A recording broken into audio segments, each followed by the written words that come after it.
Let me start with something uncomfortable but important: real attraction versus trauma bonding. Just because a connection feels intense does not mean it's healthy.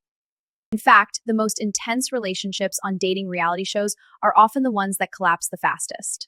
Today, I'm breaking down the difference between real attraction and trauma bonding, how to spot it on shows like Love is Blind and Pop the Balloon, and how not to confuse emotional chaos with chemistry. Reality dating environments accelerate emotions. You're isolated, you're competing, you're being watched. That pressure doesn't just create attraction, it activates unresolved attachment wounds.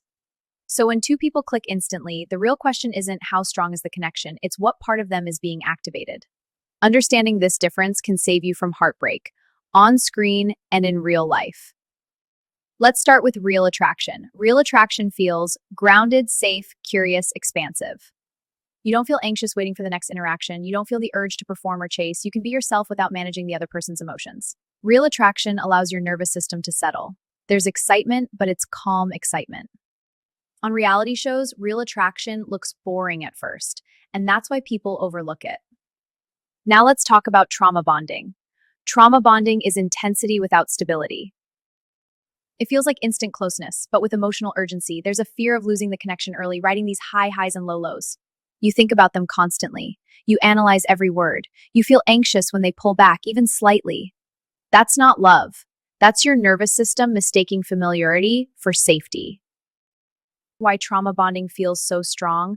Trauma bonding activates old patterns.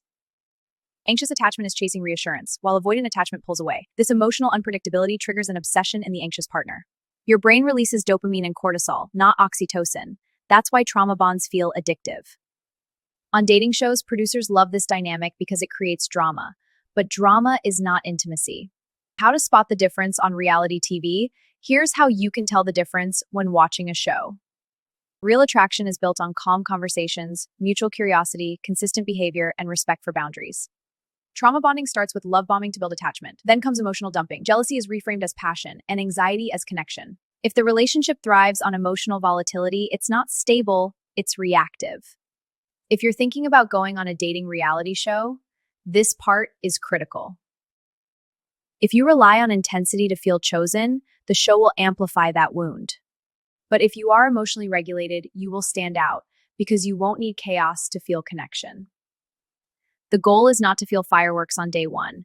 The goal is to feel safe enough to build something real. So remember this: real attraction feels calm, steady, and expansive. Trauma bonding feels urgent, anxious, and consuming. One builds love, the other creates attachment wounds on a bigger stage. If this helped you see dating differently, subscribe for more breakdowns like this and comment below, have mistake intensity for attraction. I'll see you in the next video.